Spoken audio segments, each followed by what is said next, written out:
peut-être en attendant que Philippe essaie de résoudre son problème d'ordinateur, tu peux peut-être juste Je salue tout le présenter. monde chaleureusement. Ça me fait très plaisir de nous réunir pour cette première fois. Et j'ai l'impression qu'on a une très belle équipe. On a une vingtaine de langues par ailleurs pour le projet jusqu'ici. Et donc, il y a des collègues qui ont dit qu'ils s'intéressaient à cette possibilité proposée par Diana d'utiliser notamment le site Traduxio. Et nous avons le plaisir de saluer Philippe Lacour. Je ne sais pas s'il est avec nous, mais en tout cas, il est derrière son ordinateur. Parce que, Oui. si je comprends bien, Philippe, vous êtes le concepteur du site, c'est ça?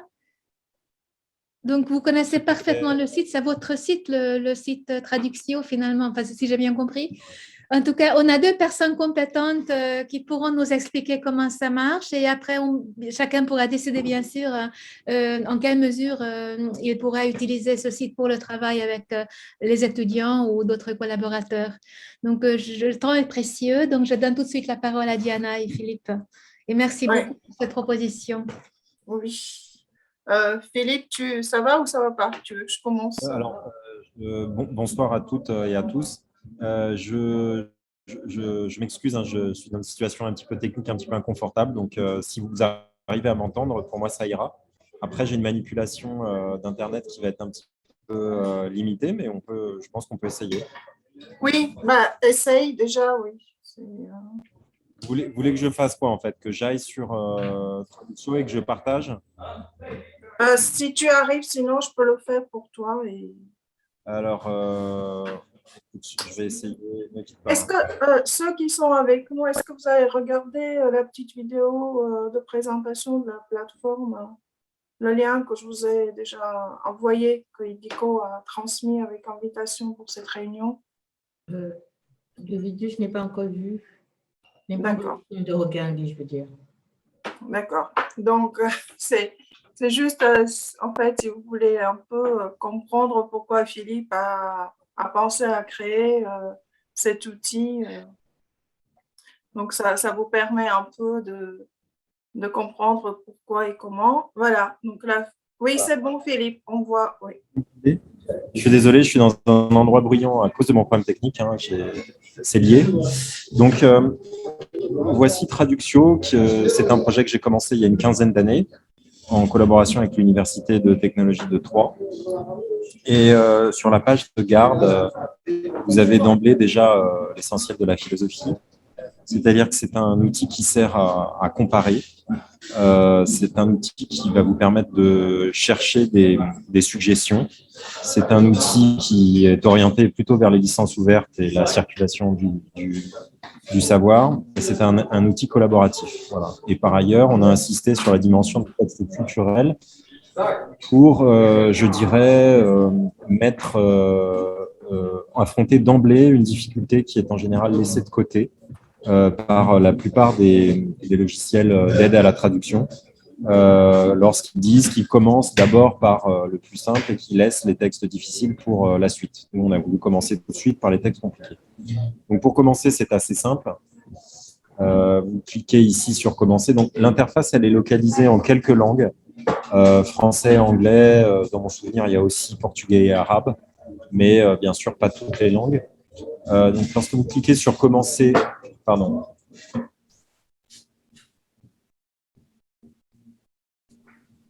Oui. Ici, lorsque vous n'êtes pas connecté, vous ne voyez que cela. D'accord? Alors, ça vous permet déjà de voir comment fonctionne le site avec, on va dire, de multiples colonnes.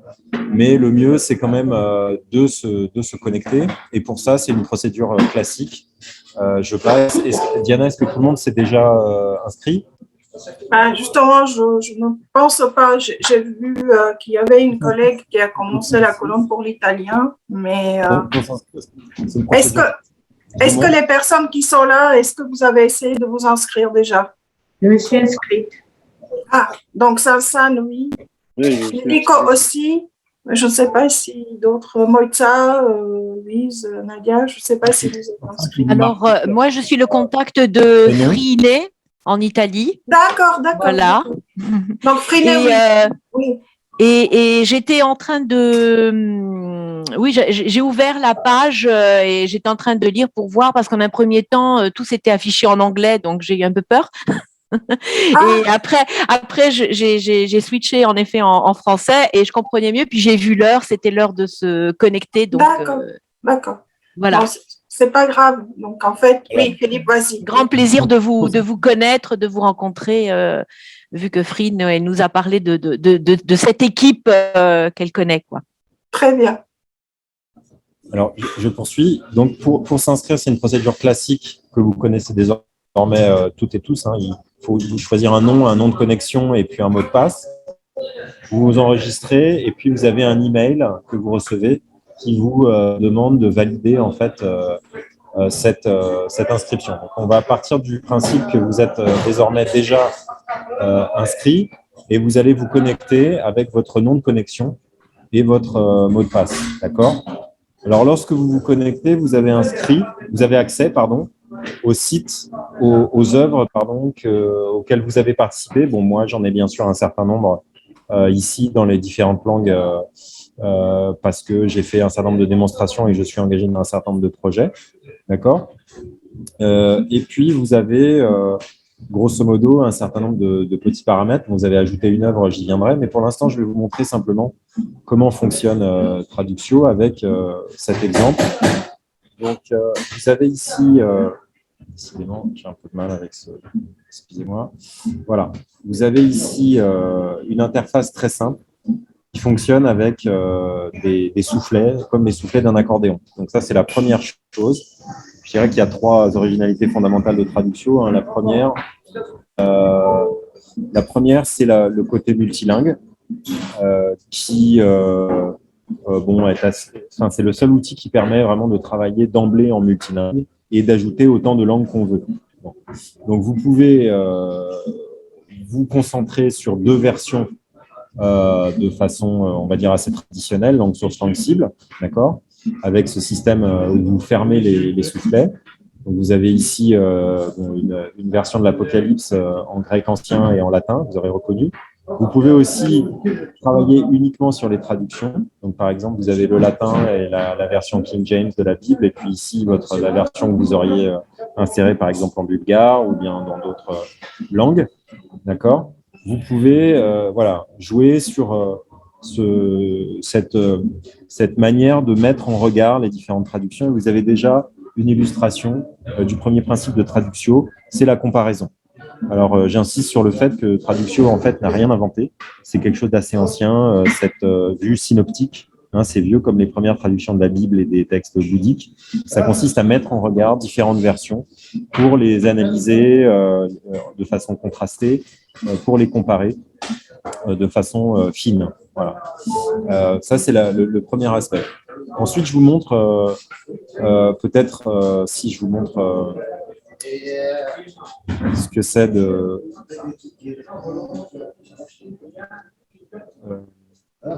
Ah non, j'ai pas accès à celle-là. Alors, je vais aller sur une œuvre sur laquelle je travaille en ce moment. Bon, je travaille avec des élèves de l'Université de Brasilia sur un texte de Mène de Biran, d'accord ? Donc là, on travaille de façon simple avec 2 versions, il n'y en a pas de troisième. Mais vous avez ici un certain nombre de métadonnées qui sont rentrées, d'accord, sur le titre, le traducteur, la langue, etc. Et je vais aller cliquer simplement sur « Éditer » ce texte, d'accord, et je vais ici le modifier. Voilà, je peux le modifier ici, par exemple, d'accord. Voilà. Lorsque je suis, vous voyez, sur le bloc, il se met en couleur pour montrer que je travaille dessus. Lorsque je passe sur un autre bloc, ça y est, c'est déjà enregistré, la modification est déjà faite. Je n'ai pas besoin de rajouter, il n'y a pas besoin d'enregistrer, il n'y a pas besoin d'appuyer ici sur « Lire » pour que ça soit enregistré. Par défaut, c'est enregistré. D'accord ? Et tout le monde qui est connecté, qui partage cette œuvre-là, voit immédiatement en fait les modifications qui sont apportées. Voilà. Alors, on travaille, comme vous voyez, par bloc. Je vais vous montrer à quoi ça correspond par la suite. D'accord ? Et en bas du texte, ici, vous avez un certain nombre de paramètres vous retrouvez le bouton lire, passer en mode lecture ou édition. Et vous avez ici d'abord le petit cadenas qui vous indique la licence. Donc, ici, vous avez une licence de type ouverte, Creative Commons, d'accord. J'y reviens pas parce que vous connaissez, je pense, ces aspects. Mais vous pouvez aussi partager le texte et gérer les partages. Vous pouvez choisir de ne pas partager le texte et de le mettre en privé, d'accord. Entre l'option privée et l'option publique, vous avez la possibilité de partage. Et je pourrais, par exemple, ici, le partager avec Diana, mettons, si j'avais envie. D'accord. Je l'ai trouvé ici dans la base de données et je peux l'inscrire. Donc ça, c'est la souplesse du travail collaboratif en paramétré. C'est-à-dire que par défaut, votre texte, il est caché. Il n'apparaît pas. Ce n'est pas parce que c'est sur le web que c'est visible. Et vous pouvez l'ouvrir à discrétion aux gens que vous sélectionnez. Donc ça, c'est le premier aspect. Le deuxième aspect, c'est la première originalité. Donc, je vous l'ai montré, elle consiste à travailler en multilingue. Bon, là, il n'y a que 2 langues, mais vous pouvez augmenter. La deuxième originalité, elle consiste à travailler, à demander à la machine des suggestions. Donc, je vais vous montrer. Imaginons que vous soyez ici. Est-ce que je peux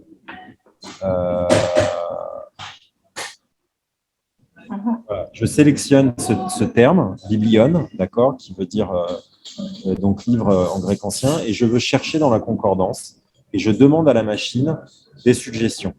Alors, en tête de suggestion arrive quelque chose qui est dans le glossaire. Voilà, c'est biblion, c'est bluadig en breton. Et après, il y a les occurrences de biblion dans la base textuelle que j'ai constituée sur Traduxio et que je suis en train de consulter avec mes collaborateurs. D'accord? Donc ici, j'ai un certain nombre de résultats et ça me donne des idées pour traduire. Donc c'est dans une autre page et ici, je peux revenir à la page sur laquelle j'étais pour dire bah, finalement, lorsque je suis ici, je vais traduire biblion par ça. D'accord? Excusez-moi.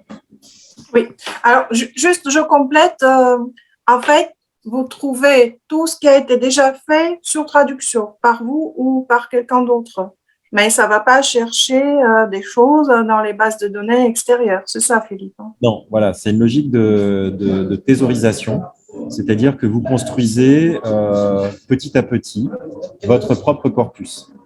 Alors, par défaut, vous êtes sur la base textuelle de l'Université de technologie de Troyes. Mais comme Traduxio est une technologie ouverte, vous pouvez parfaitement décider de partir et construire votre propre système, auquel cas vous commencerez votre base textuelle sans la partager avec d'autres. Voilà, pour l'instant, il y a les résultats des autres, mais ça vous donne aussi la philosophie de la collaboration dans la constitution d'un corpus.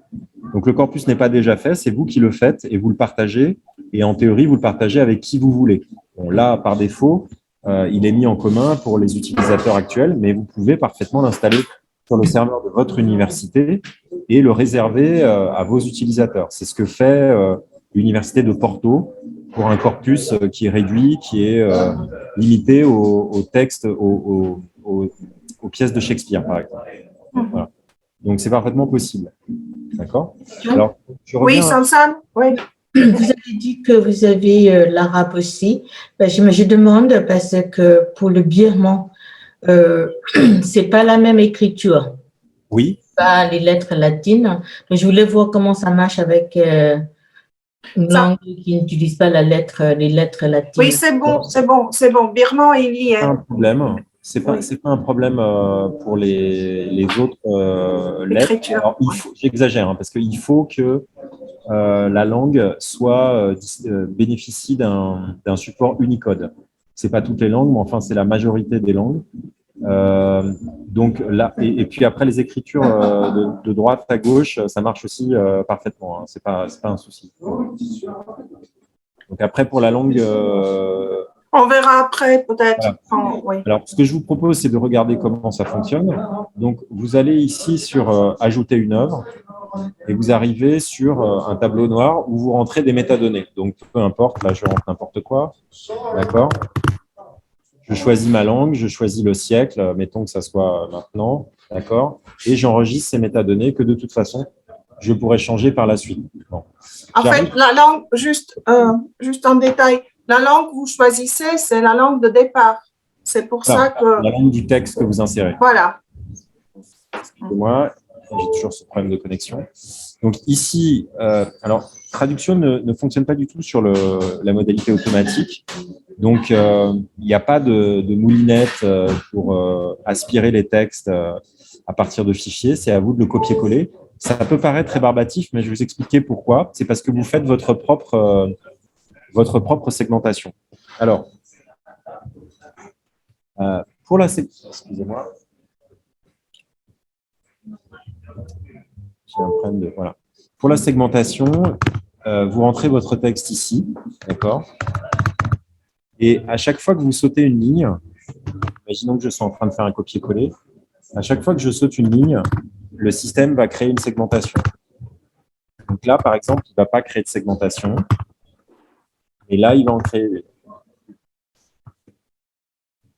D'accord? Etc., etc.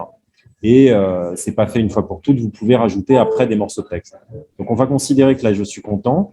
Voilà, j'ai créé mes blocs. D'accord? Ensuite, je vais ici cliquer sur « Plus » pour rajouter une traduction avec les mêmes métadonnées. Donc, imaginons que je sois une traduction en bulgare, voilà, avec un auteur qui est encore inconnu. Et apparaît en regard une fenêtre, d'accord, que je peux supprimer en cliquant ici sur la poubelle, mais pour l'instant, je veux l'exploiter. Et vous voyez que les blocs qui ont été créés correspondent aux blocs qui sont à gauche, ici en regard. Bon. Ça, je n'insiste pas sur les aspects techniques, mais c'est l'une des grandes originalités de Traduxio, c'est que comme il y a une seule version originale qui est mise dans la base textuelle, quelle que soit la segmentation que vous choisissez après pour vos différentes traductions, ça va correspondre au texte original. Donc ici je suis en mode édition. D'accord, ici, je suis en mode lecture. Je peux passer… pardon, là, je suis en mode édition. Et vous voyez, quand je vais sur les blogs, je peux commencer à écrire. Voilà. Donc, vous allez me dire, la machine ne fait rien. Bon, effectivement, Traduxio est orientée vers la traduction humaine qui est assistée par la machine et pas l'inverse. Ce n'est pas une traduction machine assistée par l'être humain parce qu'on cherche à donner le contrôle à l'humain et même au groupe d'humains, puisque c'est fait pour être une traduction collective. Voilà. Donc, une fois cette opération est faite, vous pouvez créer ici votre licence juridique, gérer les partages, décider à qui vous ouvrez ce texte, et puis créer encore une nouvelle, par exemple, encore une nouvelle version, d'accord, que vous allez partager avec quelqu'un. Voilà. Donc, ça donne la possibilité à un maître d'œuvre qui aura pris soin d'insérer une version originale, de créer un groupe où différents collaborateurs vont ouvrir chacun sa colonne pour traduire dans une langue et partager éventuellement avec les autres pour comparer, suggérer, améliorer et travailler ensemble. Voilà. Alors, voilà, c'est uniquement ça, si je veux dire, c'est un environnement numérique de travail collaboratif. Il est multilingue et vous pouvez utiliser ici, vous voyez, la concordance ou ajouter quelque chose dans le glossaire. Vous avez certains outils, excusez-moi, ma batterie est faible, certains outils pour travailler à plusieurs. Est-ce que vous avez des questions? Oui, Philippe, il y a notre collègue là qui a levé la main, donc allez-y. Oui, bonjour, c'est Baraman du Cambodgien. Oui, c'est justement, je voudrais poser une question concernant la segmentation des mots, parce que le cambodgien, il n'y a pas d'espace entre les mots. Est-ce que vous voudrez que je mette un espace invisible entre les mots ou ce n'est pas la peine dans la traduction? Excusez-moi, je n'ai pas compris en fait. Oui, si j'ai bien compris, je répète. Oui. Il y a des langues où on n'a pas d'espace entre les mots. En quelque sorte, on écrit les phrases comme un seul mot, c'est ça, si j'ai bien compris? Oui, comme à l'oral, il n'y a pas d'espace. Oui, tout à fait. Mais il y a des espaces entre les paragraphes, je suppose. Oui, il y a dans Unicode un espace invisible, c'est-à-dire que ça ne se voit pas, mais ça sert quand même Enfin, ça ne crée pas un espace, mais ça sépare quand même les mots. Oui, donc en fait, si vous constituez La traduction, votre propre corpus pour vos traductions dans votre langue, du coup, il serait peut-être judicieux de l'utiliser, cet espace invisible, parce que du coup, ça permet de coller à un terme français la traduction exacte de ce mot en votre langue, c'est ça? moi, je crois que ce qui pourrait faciliter, c'est le découpage en mots. En tout cas, Bon, oui. ouais, enfin bon. Alors, c'est En tout cas, pour la segmentation, pour notre projet, je pense pas que ce soit un problème parce que si vous avez un segment donc, qui correspond en général à un paragraphe pour le français, pour les langues à l'écriture latine qui fonctionnent par mot, ce n'est pas grave si vous avez un texte en continu dans votre segment, dans votre langue, dans votre colonne de traduction. Là, ça pose aucun problème. Après, pour le glossaire, ça peut poser un problème si on n'a aucun moyen de segmentation, je suppose, non? Je sais pas. J'ai pas de réponse. J'avoue que c'est une question technique, assez oui. atypique. Non, c'est une question atypique hein, parce que j'ai rarement rencontré ce cas. Alors, c'est aussi notre manière de fonctionner, c'est-à-dire que bon, j'ai oublié de le préciser, hein, c'est peut-être le moment de le dire. C'est un projet qui se développe dans un cadre associatif à but non lucratif avec un logiciel en code ouvert. Donc, on avance de façon un petit peu bénévole, même si c'est un projet scientifique de mon côté et du côté de l'Université de Troyes. Et donc, on avance en rencontrant ce type de difficultés avec les gens qui l'acceptent. Ça peut être un défi. Je ne sais pas exactement là quelle est la solution qu'il faudrait donner, mais ce serait intéressant de l'étudier. Voilà, ce serait une réponse minimaliste que je vous donnerai. On n'a pas encore rencontré ce cas. Alors, je regarde, il y a d'autres. Oui, il y avait la question de Nadia, si on peut travailler à plusieurs dans une même langue, bien évidemment, oui. Oui, tout à fait. C'est-à-dire que ce qui se passe dans ces cas-là, c'est que, grosso modo, chacun, vous voyez ici, je me suis mis dans ce paragraphe-là, il apparaît en bleu. Si vous êtes autorisé à travailler sur ce texte, vous travaillez par exemple sur ce paragraphe-là et votre couleur sera le rose. Et ça sera différencié par la machine et on peut ainsi, sur un texte court, travailler à plusieurs. Alors, l'idéal, c'est quand même de rester chacun dans son bloc on peut travailler à plusieurs sur le même bloc, mais la machine va être perturbée faire la distinction, pour savoir ce qu'elle doit enregistrer. Mais si on travaille chacun à son tour sur le même bloc, ou bien si on travaille ensemble sur des blocs différents, il n'y a pas de souci. Et c'est déjà énorme comme possibilité, quoi. Mais on peut aussi, ça c'est ce que je voulais vous montrer après moi sur des exemples concrets de la façon dont on peut s'en servir justement dans le travail avec nos étudiants selon ce qu'on veut faire avec eux. Vous pouvez très bien aussi avoir, par exemple, comme moi je le fais, pour la traduction du français vers le slovaque, je crée une colonne par étudiant puisque je n'ai pas beaucoup d'étudiants. Et ainsi, chaque étudiant individuellement peut proposer sa version. Ensuite, on discute et on peut aussi rajouter une autre colonne où on va mettre ensemble en cours une version commune, si j'ose dire. Hein. Et tout ça, ça peut rester sur traduction. Ou alors, comme j'ai travaillé tout au début, en fait, on avait un paragraphe et à chaque fois, les étudiants, ils proposaient dans le même paragraphe leur version. Donc, ils mettaient entre crochets juste leurs initiales pour savoir qui propose quoi. Et ensemble, après, on a choisi la version qui nous plaisait le plus et on a laissé qu'une seule version dans notre paragraphe à chaque fois. Donc, en fait, les possibilités sont justement multiples selon ce qu'on veut faire avec nos étudiants. Si on veut travailler en ligne, en dehors des cours, pour qu'ils travaillent individuellement chez eux, et qu'après, on fasse juste un compte-rendu ou qu'on en parle, qu'on commente en cours, ou si on veut travailler tous ensemble en cours, là, par exemple, c'est pas nécessairement une colonne par étudiant.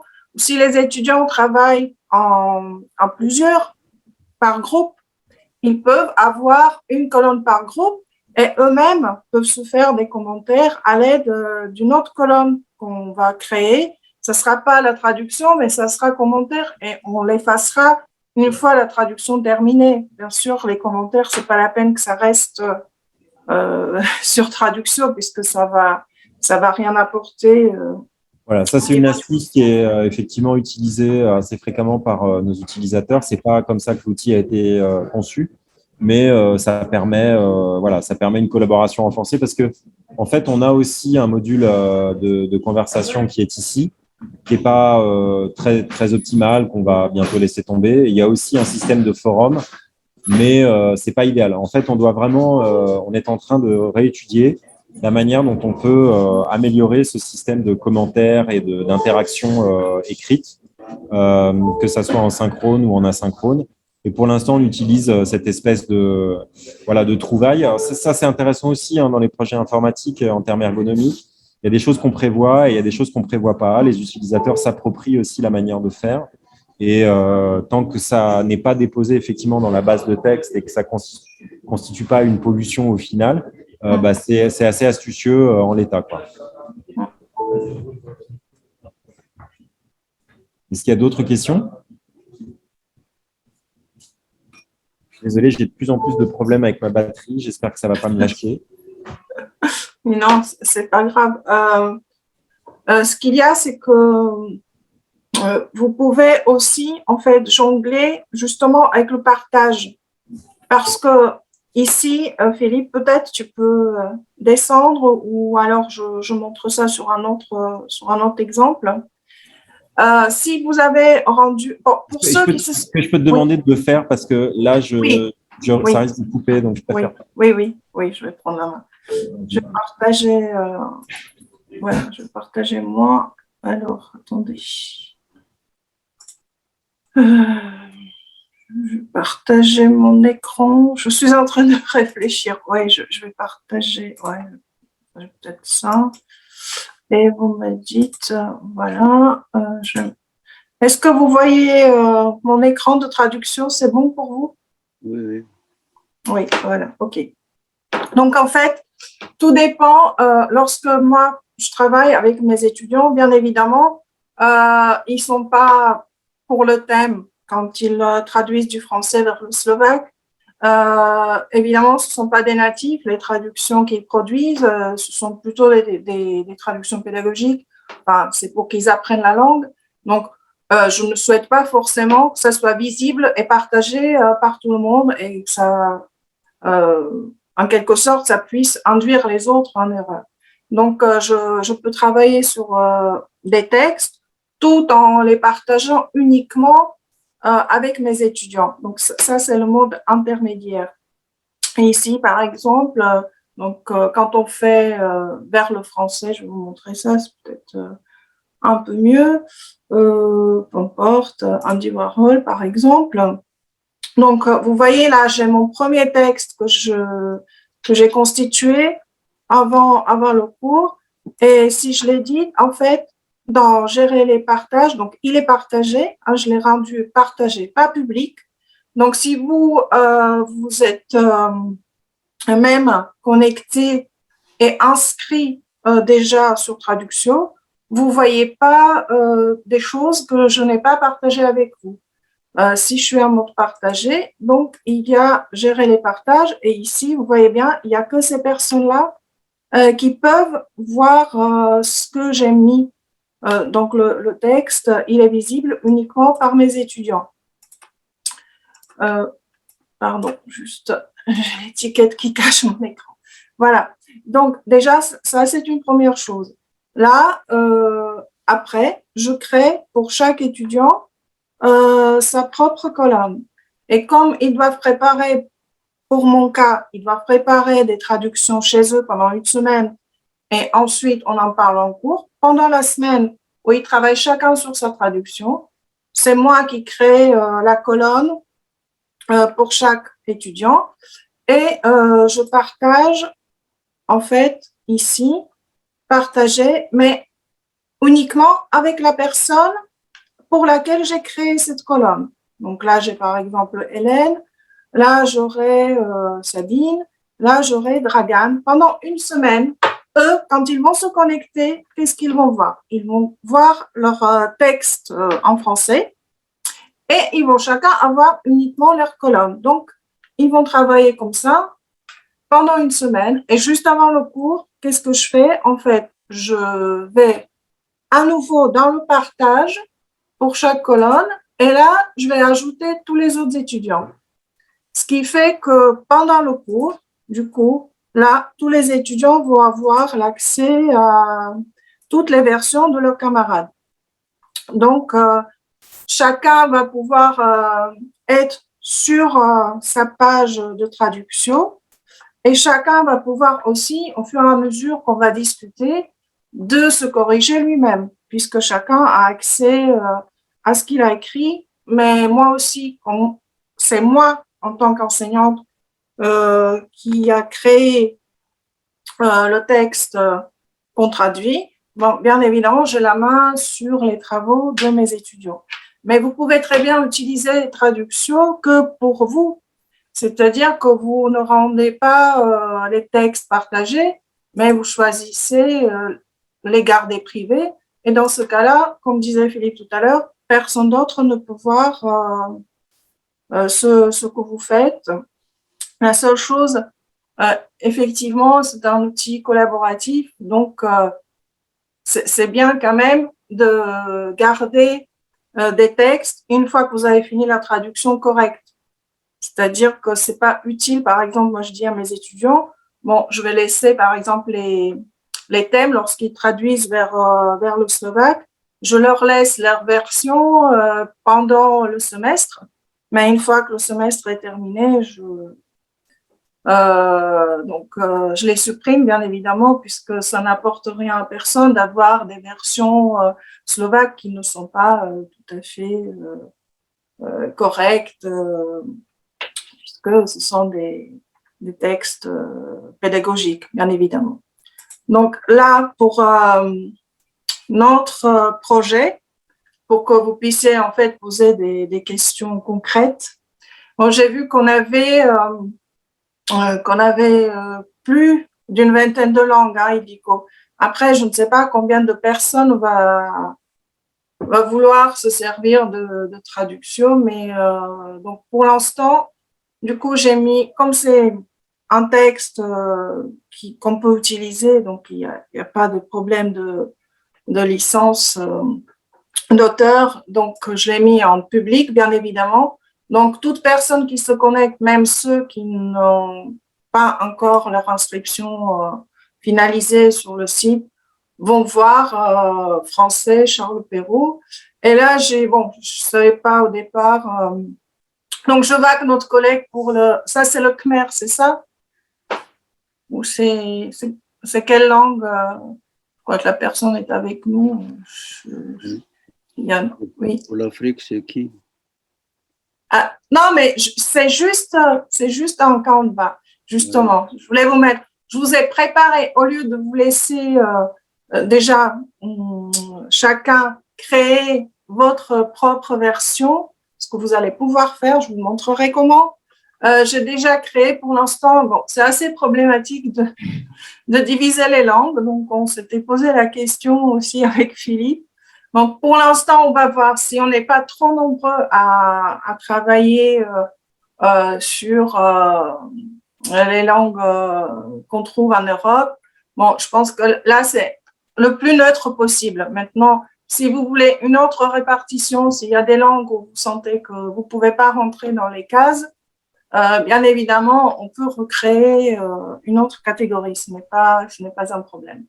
Mais admettons, voilà, j'ai créé juste pour les langues d'Afrique. Donc là, ça peut être les différentes familles de langues qu'on peut trouver en Afrique. Je vous ai mis un premier texte. Donc c'est là tout à l'heure, Philippe, il mettait juste les petits FGAJ, etc. Moi, je vous ai mis déjà le texte français à partir duquel donc les faits que Idiko a choisi. Donc intéressant dans ce projet, mais Ediko pourra en parler après un peu plus, c'est qu'on part tous du même texte. Donc, effectivement, idéalement, on va avoir, s'il y a 28 collègues qui participent, on va avoir 28 versions de chaque texte. Et pour l'italien, par exemple, on peut même avoir deux versions. Cela ne pose aucun problème. Donc, là, je vous ai mis langue d'Afrique, mais il n'y a encore personne. Donc là, c'est juste le premier texte. Je peux le mettre comme ça, éditer. Vous voyez, il est public. Donc, tout un chacun qui se connecte, même ceux qui ne sont pas inscrits, ils vont pouvoir le voir. Maintenant, si vous voulez créer une traduction vers votre langue, il va falloir que vous passiez par la case inscription sur le site de traduction. C'est la seule possibilité qui vous permet de créer donc votre propre traduction, même d'un texte qui est déjà présent sur la plateforme. Je ne me trompe pas, Philippe? Oui, Tout à fait, oui. Si Oui. vous voulez intervenir sur un texte qui n'est pas public, il faudra être inscrit sur le site et avoir une gestion même minimale de l'accès, quoi. Enfin, Donc, ça n'est pas sorcier. Hein.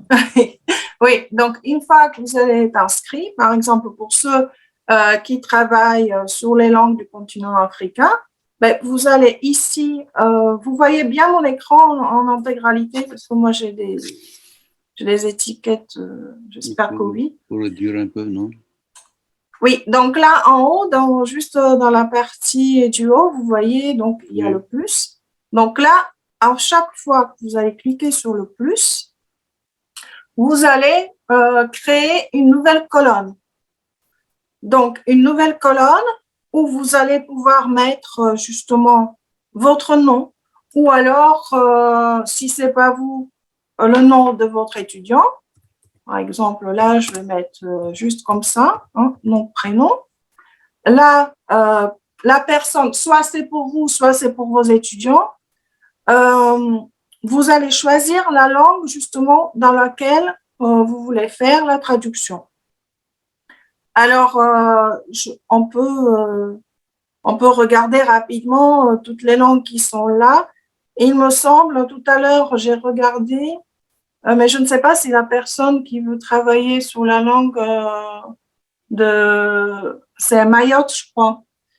Donc, il y a plusieurs langues à Mayotte et je crois que ce n'est pas justement dans la liste. Est-ce qu'on peut ajouter une langue comme ça, régionale, Philippe, dans la liste des langues? Alors, bon, là, c'est un module assez standard qui a été inséré. Je sais que vous travaillez parfois sur des langues rares. Alors, pour nous, c'est un défi. Que je sache, on ne peut pas insérer dans cette liste une nouvelle langue. Non. D'accord. Alors après, peut-être on peut utiliser un autre module. J'avoue que là, encore une fois, on n'avait pas encore rencontré cette difficulté. D'accord. Parce que j'ai vu aussi dans la liste, si ma mémoire est bonne, mais peut-être que Ediko ou la personne qui est concernée pourra nous éclairer. Bon, il y avait cette langue de Mayotte, mais j'ai vu aussi judéo-espagnol. Donc, judéo-espagnol, effectivement, on peut pas le trouver ici. Donc, après, est-ce qu'on peut, par exemple, choisir une autre langue très proche et le marquer dans la colonne après, j'en sais rien. Oui, oui. Vous avez dit que le birman est là? Oui, il est là. Je l'ai vu. Le birman, non? Je me suis trompée. Attends, Bambara, birman. Il n'est pas là. Attends, birman. Myanmar, peut-être, M. M, oui, oui. Ça va être plus loin, je pense. Hein. MM, peut-être. Attends. Oui, voilà, c'est ça, MY, voilà. Donc, admettons que là, je suis en Afrique, c'est pas grave, hein, ça n'a aucune importance. Oui, bien sûr. Je vais le supprimer après. Mais par exemple, Sansan, elle a besoin de traduire vers le birman, donc je vais choisir birman. pour le judéo-espagnol, ben, je ne sais pas, on verra si la personne est intéressée déjà à utiliser traduction, on réglera le problème ensemble. Donc là, ici, ce qui est important, c'est à chaque fois que vous voulez faire une traduction, une version de traduction, donc vous rentrez le nom sur lequel vous voulez que ça soit affiché, puis la langue dans laquelle vous traduisez et créer. Une fois que vous avez appuyé sur créer, vous voyez cette colonne-là apparaître. Et en fait, ici, vous pouvez même, je crois, écrire, par exemple, oui, ici, voilà. Je peux choisir après, d'accord, de modifier le titre de ma colonne. Donc là, c'est le nom-prénom que j'ai rempli tout à l'heure. Là, c'est la langue dans laquelle je traduis. Et là, c'est la date. Et par défaut, je suis tout de suite dans le mode édition. Donc, tout de suite, si je veux, je commence à taper mon texte. Bien évidemment, je n'ai pas le clavier birman sans ça, donc je ne sais pas. Ouais. Voilà. Et si j'ai bien compris, est-ce que vous avez dit tout à l'heure qu'il faut mieux faire copier-coller que taper dedans? Ah non, c'est juste pour le texte d'origine.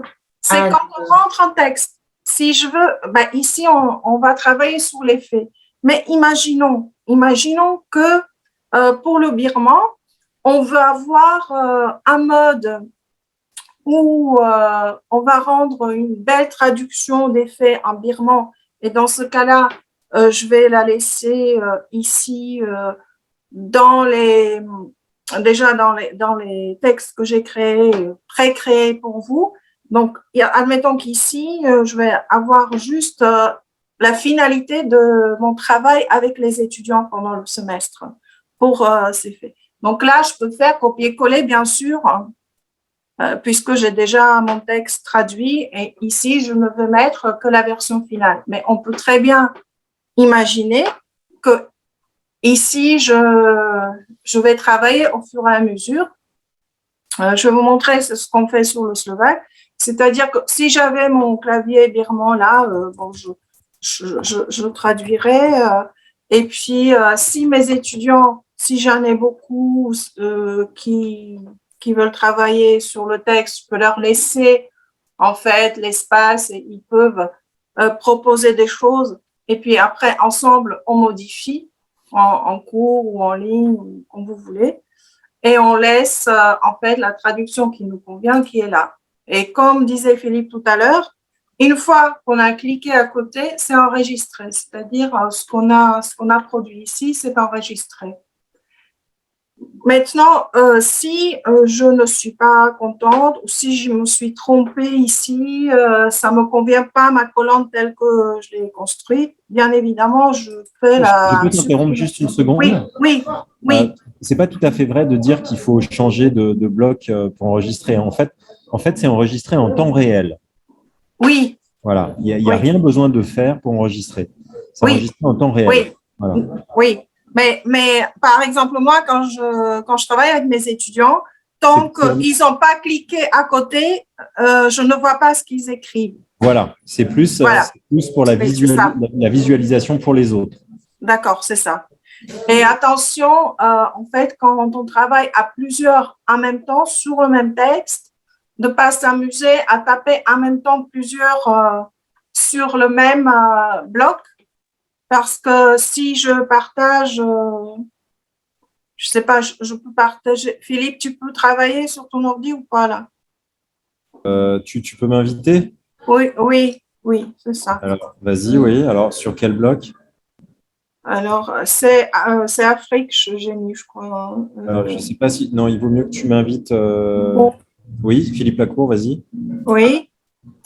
Vas-y. Oui, attends. Oui, hop, oui. Donc, est-ce que moi j'ai accès… Alors, c'est quel texte? C'est Charles Perrault et Langue d'Afrique. Charles Perrault. Uh-huh. Ah, Charles Perrault, ok. Oui, Langue d'Afrique. Langue d'Afrique. Mhm. Non, j'ai pas accès à la traduction. Tu m'as... T'as pas accès à la traduction? Non. Si, Euh, si, normalement, si. Rafraîchis juste. Philippe Lacour, c'est ça? Oui, Non, en fait, mais c'est parce que j'ai plusieurs noms de connexion. oui. Bon, bah, et tu sais pas lequel c'est, là? Attends, je vais voir.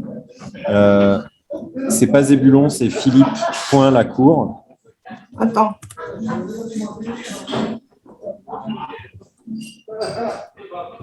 Non, ça va pas. C'est Philippe.Lacour. Tu peux essayer? Philippe? Oui, Point Lacour. oui, oui, il veut pas. Il veut pas? Non. Attends, j'essaie juste la cour. Ah, mets ta traduction en public alors, c'est tout. Puis comme ça, Ah oui, oui, oui, c'est vrai. Oui, c'est vrai, c'est vrai. Alors, je la mets publique. OK. Voilà. Ah oui, mais il faut créer la... Oui, OK. Enregistrer, voilà. Et donc là, normalement, voilà. Là, tu devrais... Public, OK, public. Là, c'est public, donc là, tu devrais pouvoir... Voilà, là j'ai accès. Voilà, très bien. J'aille sur quel bloc alors? L'effet birman. Il n'y a que... Voilà, Oui, le numéro 1, le numéro 2. Il y a Liane qui a créé sa colonne en chinois, mais voilà, elle nous a pas elle t'a pas encore invité. Donc, pour l'instant, j'ai pas accès à birman. Oui. Essayé, excusez-moi. Oui. Oui, c'est très bien, c'est très bien, c'est pas grave du tout. Parce que, en fait, Philippe, il peut le voir s'il est sur Zoom, mais s'il est sur traduction, Philippe, tu es sur le birman. Donc, là, tu peux. J'ai pas de possibilité d'éditer. Tu n'as pas possibilité d'éditer. Non. Oui, d'accord. Je ne sais pas si vous avez ouvert l'édition. Moi, je suis en édition et normalement, c'est public. Après, je ne sais pas.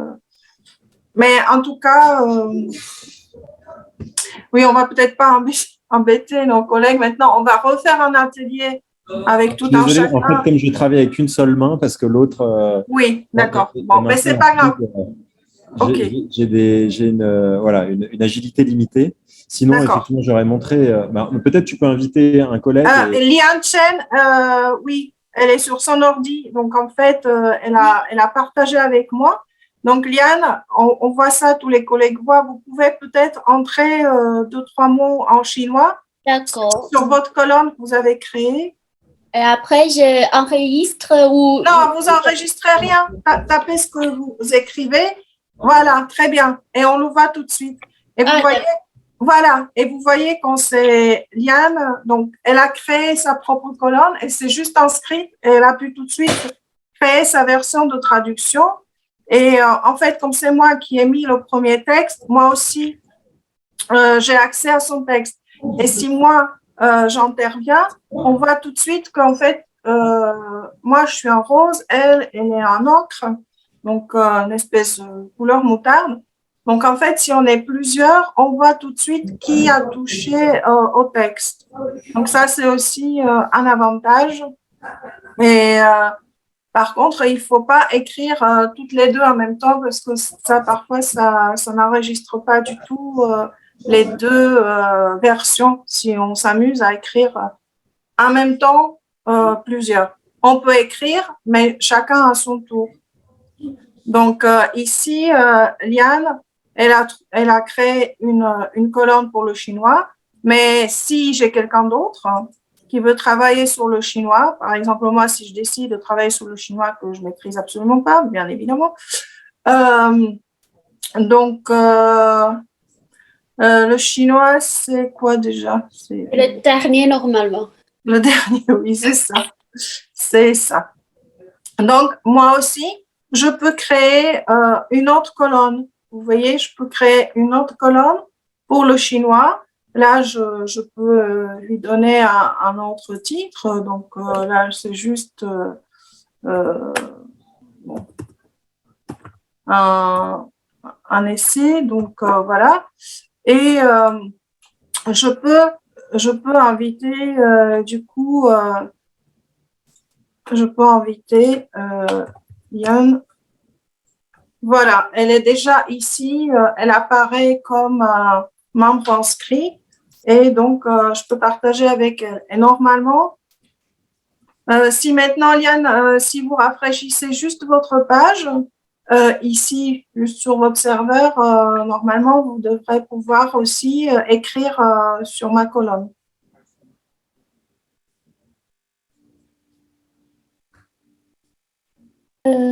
Qu'est-ce que je dois faire? Excusez-moi. Non, mais là, vous êtes. Est-ce que vous voyez ma colonne maintenant aussi? Normalement, vous Sur voyez. l'écran, oui, mais dans mon ordi, non. Oui, parce qu'il faut rafraîchir juste la page. Il faut juste rafraîchir, actualiser la page. Parce que je viens de le faire, donc pour que ce soit actif, il faut juste. J'ai fait, mais il n'y a que moi, non. Peut-être c'est. Oui, c'est bon.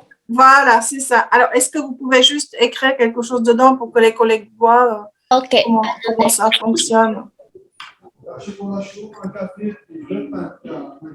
J'ai écrit, voilà. Voilà, super, très bien. Donc là, on a vu comment ça marche. Donc là, ce que je vais faire, je vais supprimer ça parce que on a fait des colonnes juste pour vous montrer en tant qu'essai. Et évidemment, chinois ne fait pas du tout partie des langues d'Afrique. Ensuite, Liane, en fait, votre colonne, c'est vous qui devez la supprimer. Je ne peux pas la supprimer puisque c'est vous qui l'avez créée. Donc, personne ne peut toucher, en fait, à ce que vous créez vous-même. Donc, je dois supprimer la... Oui, parce qu'il va falloir le créer en Asie, peut-être, c'est mieux que... OK, j'ai déjà supprimé. Oui, voilà. Je vais essayer, excusez-moi. Oui, non, mais c'est pas grave, c'est très bien. Donc, moi, pareil, je vais faire la même chose avec le birman. Et donc, normalement, quand vous allez ouvrir traduction, allez pour notre projet dans le français Charles Perrault. Là, donc, vous allez voir, j'ai fait la petite répartition pour pas qu'on soit à 10 colonnes ou 13 colonnes pour le même texte. En fait, ici, j'ai mis langue d'Europe. Donc, là, vous voyez, moi, j'ai mon texte en slovaque. Pour l'instant, avec les étudiants, en fait, on a fait juste les trois premiers paragraphes. Et ça, c'est la version finale que moi, j'estime. On en a discuté avec mes étudiants et on s'était mis d'accord. Et c'est la version disons, traduction littéraire de notre texte vers le slovaque. Mais en classe, j'ai une colonne que j'ai créée et vous voyez, j'ai mis étudiants slovaques où nous travaillons ensemble. Et pour l'instant, j'ai choisi en fait de consacrer un quart d'heure à chaque séance à ce projet-là. Et c'est les étudiants eux-mêmes, puisque j'ai ici mon partage, j'édite mon texte. Et si je vous montre les personnes à qui j'ai donné le droit de partager, ce sont encore une fois mes étudiants. Donc, mes étudiants peuvent chacun à leur tour prendre la main et en cours, en fait, ils choisissent l'un d'entre eux qui va faire les transcriptions. Et à ce moment-là, c'est cet étudiant-là qui transcrit ce que les autres lui disent d'écrire. Et on en discute. Il propose. Donc, l'étudiant, il écrit une première version. Après, il se corrige, etc., etc. Et à la fin, on se met d'accord et on laisse la dernière phrase. Et ensuite, il y a un autre étudiant qui prend la main et qui lui-même écrit une autre phrase, etc. Donc, c'est une possibilité comment on peut travailler en cours avec le texte.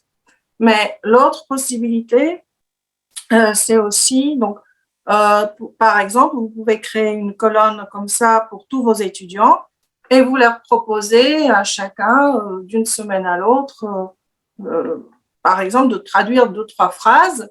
Et ici, admettons que j'ai 3-4 étudiants. Donc, bon, pour les distinguer, par exemple, ici, je mets X, Y. Ah, pardon, je ne suis pas. Voilà. C'est juste pour savoir qui propose quoi. Et un autre étudiant, il peut ici écrire sa version pendant la semaine.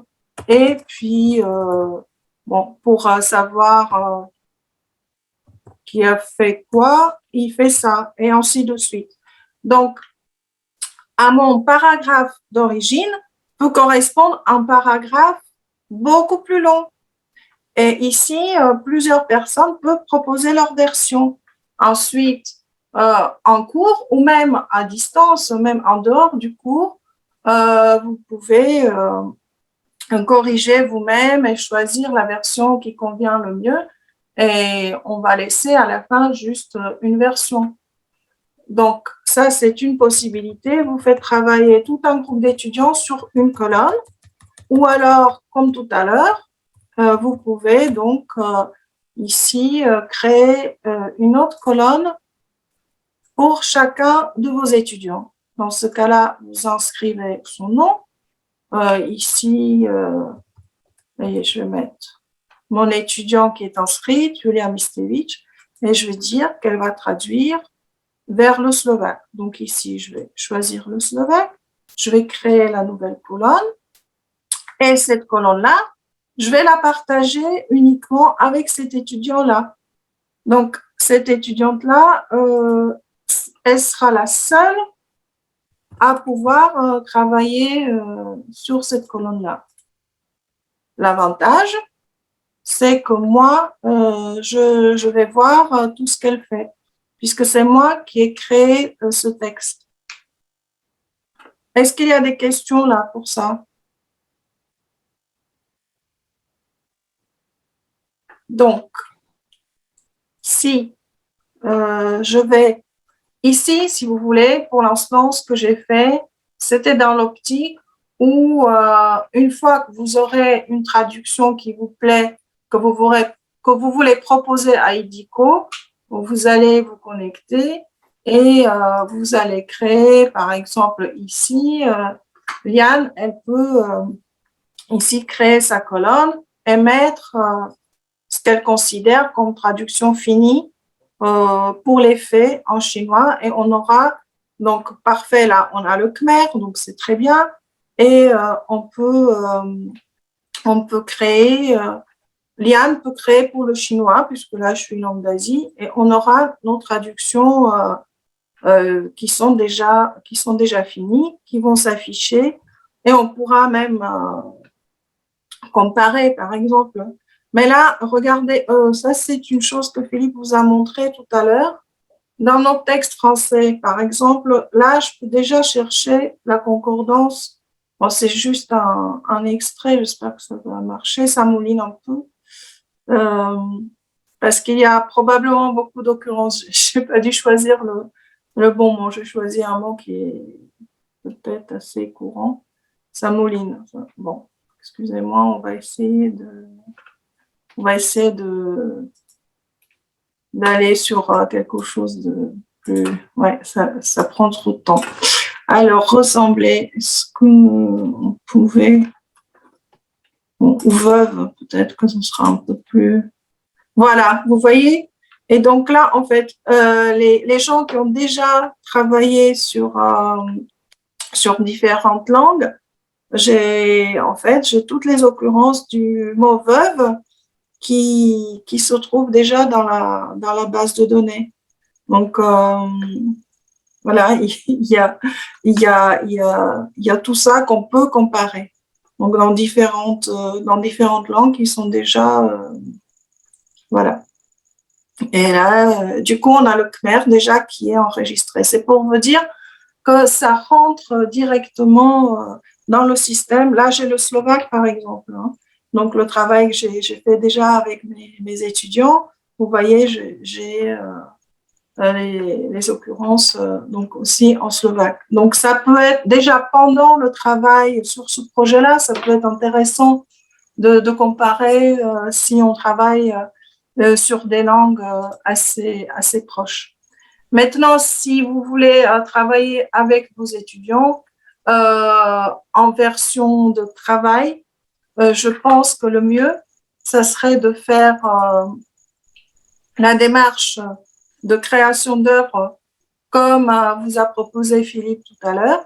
C'est-à-dire qu'une fois que vous serez connecté, vous, sur traduction, vous allez ici ajouter une œuvre.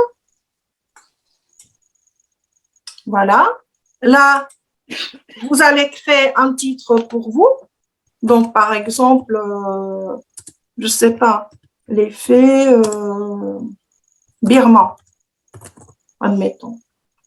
Auteur, ben, c'est l'auteur, c'est toujours Charles Perrault. Et donc, vous allez partir d'un texte en français. Donc, du coup, ici, vous allez laisser français. Et là, vous allez mettre la date. Moi, je mets aujourd'hui. Vous allez enregistrer et vous allez chacun avoir votre propre version pour votre langue pour travailler avec vos étudiants. Donc, ici, vous allez entrer le texte.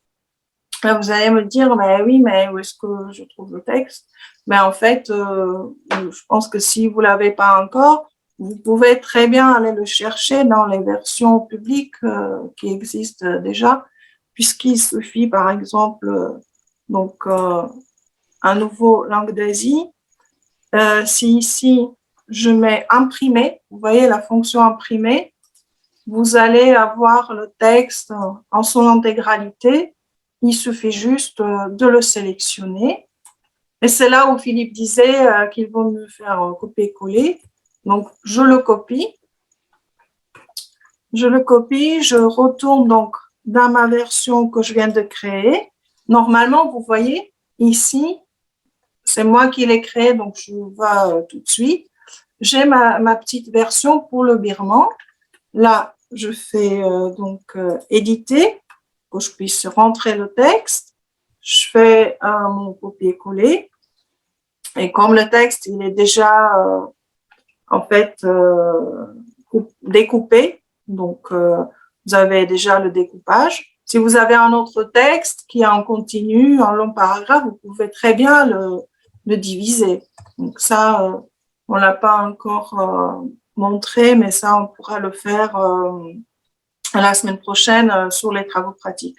Vous cliquez sur lire et dès que vous cliquez sur lire, vous avez votre texte départ sur lequel vous allez travailler. Et Sansan, par exemple, je ne sais pas, mais on peut imaginer qu'elle a 5 étudiants avec lesquels elle va vouloir travailler sur le texte. Donc, elle va créer pour chacun de ses étudiants une colonne, par exemple, X, Y, et tout ça, elle va travailler sur le birman. Donc, c'était quoi déjà? C'était MY, voilà. Et elle va créer donc une colonne pour un étudiant ou une colonne pour un groupe d'étudiants. C'est à vous de voir. Là, voilà, je peux avoir 2 étudiants. Mettons que j'ai que 2 étudiants pour pas vous embêter trop. Donc, je mets un nom de l'étudiant pour qu'il puisse se reconnaître. Je choisis la langue dans laquelle je veux qu'il traduise. Donc, ici, pour Sansan, ça va être le birman. Je crée. Une fois que j'ai créé, donc, pour chacun de mes étudiants ou pour le groupe d'étudiants, je vais aller ici. Je vais mettre partager. Donc, quelque chose qui va être visible uniquement par vous en tant qu'auteur du texte que vous venez de mettre en français pour un autre cas. Et vous allez partager avec vos étudiants. Donc, admettons que vous avez aussi mon étudiante Julia. Donc, ça va être Julia qui va travailler sur ce texte-là. Une fois que vous avez partagé comme ça, elle pourra se connecter de son côté.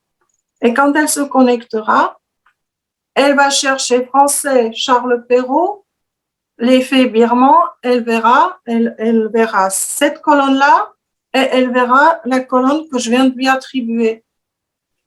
Bien évidemment, mon texte d'origine, il va falloir aussi donc, que je le partage.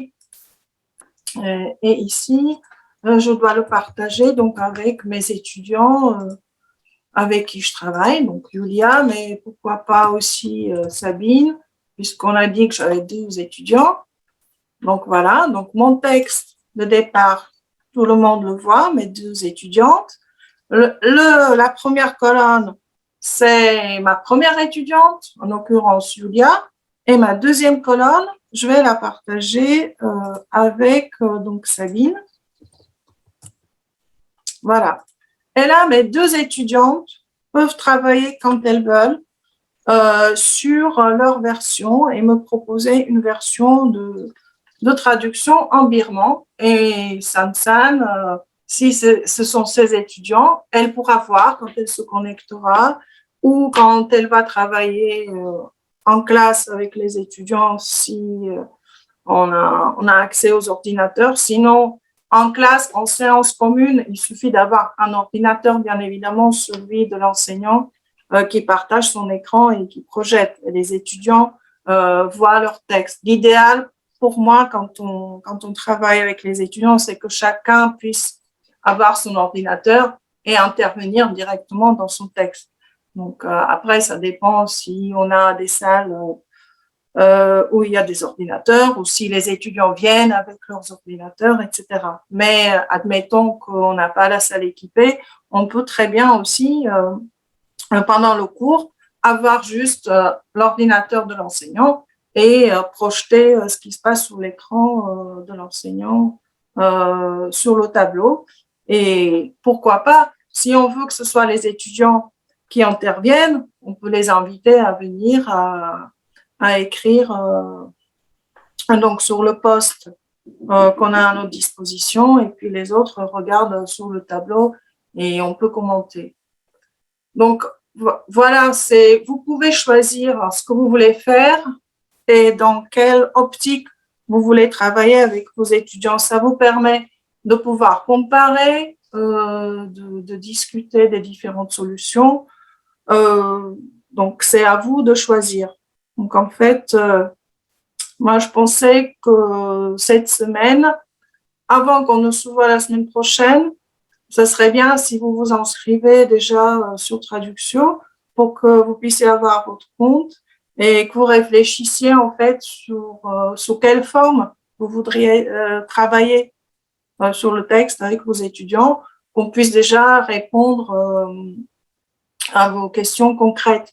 Donc, l'idéal, si vous avez le temps et si ça vous tente, essayez déjà créer votre propre espace pour chacun de vos langues, comme je viens de le faire pour le birman. Je vais bien évidemment supprimer tout ce que je viens de faire là pour que Sansan, une fois connecté, puisse le faire à son tour. Et si vous voulez partager avec vos étudiants, bien évidemment, il faudra aussi inciter vos étudiants à s'inscrire sur la plateforme. Donc, comme disait Philippe, c'est une plateforme qui est absolument gratuite, donc ça ne représente aucun coût pour les étudiants. Oui, je vais revenir voilà, il y a Moïtsa. Oui, Moïtsa. Oui, j'ai juste voulu demander comment faire pour avoir le slovène. Ben, comme je viens de le faire pour le birman. D'accord. Exactement. Merci.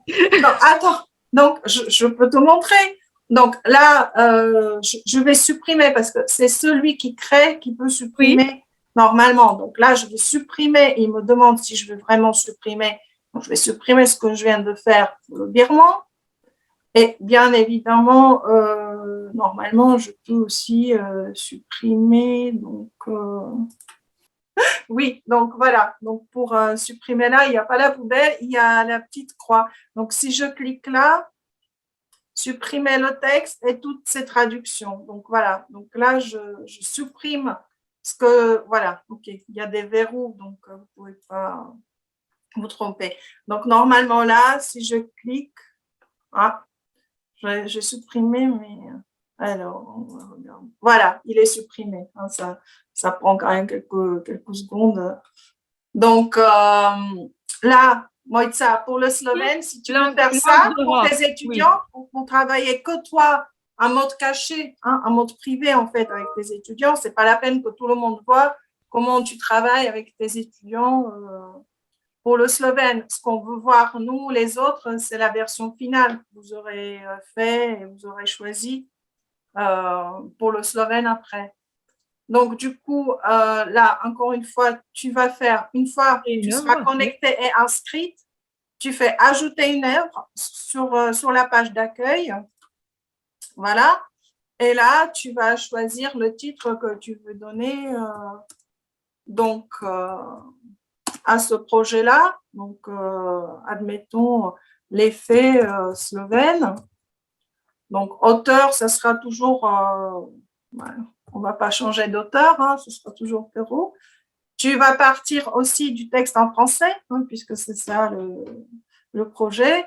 Là, tu mets la date que tu veux. Enregistrer, voilà. Et normalement, comme j'ai fait copier-coller, là, c'est là. Donc, tu arrives sur ta première page. J'ai fait copier-coller, donc normalement, voilà, j'ai encore dans la mémoire vive le texte. Donc, tu peux aller chercher le texte dans les versions publiques hein, que j'ai montré tout à l'heure. Hein. Donc, tu fais copier-coller en te servant de la fonction imprimer pour avoir le texte pas segmenté. Et une fois que tu as fait ça, si tu veux que tes étudiants puissent le voir, tu vas faire partager. Et là, tes étudiants inscrits, tu vas partager avec tes étudiants. Donc là, moi, je vais partager avec les personnes que je connais, donc qui sont déjà inscrits. Mais là, toi, tu vas mettre tes étudiants ici si tu veux qu'ils puissent voir le texte. Et puis, tout simplement, en cliquant sur « Lire », en fait, l'icône « Lire », vous l'avez en bas, mais vous l'avez aussi en haut. Hein, donc, c'est assez pratique. Et une fois que vous êtes donc là, content de votre segmentation, eh bien, vous allez, donc, avec le petit plus ici en haut, créer les différentes colonnes. Donc, moi, ça, par exemple, toi, si tu veux, tu peux créer ta propre colonne pour toi. Après, ça se change une fois qu'on a créé la colonne aussi. Donc, pour le slovène, ça va être en bas, normalement. Donc, slovène, tu choisis slovène, puisque c'est comme ça qu'on va... Donc, voilà. Et là, tu vois, tu as déjà ta propre colonne. Admettons que toi, tu veux te faire ta propre traduction pour avoir quelque chose déjà bien réfléchi avant d'en parler avec tes étudiants. Tu peux très bien choisir de te faire ta petite traduction à toi et de ne pas la rendre visible pour tes étudiants. Donc, tu peux la mettre en... Moi, je ne peux pas la mettre en privé, je ne sais pas. Mais en tout cas, le temps que je la partage avec personne d'autre que toi, puisque c'est toi qui vas le créer, ne verra ce que tu as écrit là. Et même si tu projettes sur le tableau, tu peux très bien le cacher juste comme ça. Les étudiants, ils verront juste qu'il y a une version qui existe. Et puis après, tu crées d'autres versions là pour le slovène, pour tes étudiants. Donc, soit tu fais comme moi et tu gardes juste une colonne pour travailler avec eux en temps réel pendant les cours où tout le monde va écrire au fur et à mesure, soit tu travailles comme moi, je travaille sur les textes des médias, tu crées pour chaque étudiant une colonne ou pour un groupe d'étudiants, tu les divises. Par exemple, ils travaillent à 3 sur une version et au bout d'une semaine ou 15 jours, vous en discutez. Mais la même personne, elle peut avoir plusieurs versions dans la même langue. Vous voyez, là, ça ne me pose aucun problème. Hein. Donc là, tout à l'heure, j'ai créé déjà donc, une colonne et là, il me dit que ça existe déjà. Ah, il ne veut pas le créer, c'est ça, Philippe? On ne peut pas? Sur le même nom? Bon, ce n'est pas grave. Bon, oui, il ne veut pas. Je change le nom, effectivement. Donc, voilà, c'est à vous de voir combien vous avez d'étudiants et de quelle manière vous voulez travailler avec eux. Mais je peux aussi très bien choisir ici, par exemple, au lieu de marquer mon nom, je fais commentaire. Et le commentaire, ben, je peux aussi le mettre en slovène ou en français, peu importe, mais ça n'a pas trop d'importance. Si je crée ce type de colonne, la seule chose, c'est, s'il vous plaît, une fois le travail fini, supprimez-le, hein, puisque tout ce qui va être écrit ici en tant que commentaire, si j'écris ça, ça va être considéré par le système comme la traduction de ce paragraphe-là. Donc, ça va rentrer dans le glossaire. Ce n'est pas forcément ce qu'on veut, mais ça peut s'avérer utile pendant le temps de travail avec les étudiants, de faire des commentaires ici, par exemple. Donc, voilà. Est-ce qu'il y a d'autres questions? C'est clair pour toi maintenant, Moïse? Merci beaucoup. Je vous rejoins le 10 en ayant tout vérifié sur le site. Je viens de m'inscrire. Oui, super. Est-ce que tu peux laisser le slovène dedans? Si tu viens de t'inscrire, je peux laisser le slovène comme ça si tu veux.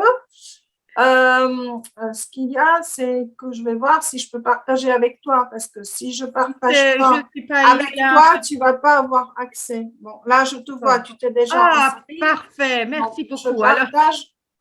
Je partage avec toi et du coup, ce texte-là, bon, Yulia, je ne vais pas partager, mais ce texte-là, tu vas l'avoir.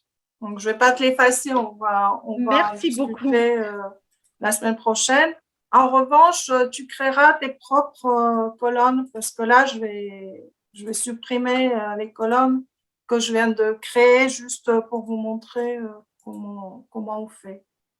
Donc, ce n'est pas la peine que ça reste parce que moi, je ne vais pas traduire. Et les étudiants doivent s'inscrire aussi à leur tour? Oui, comme tu l'as fait. Si tu veux partager avec eux, ils peuvent s'inscrire.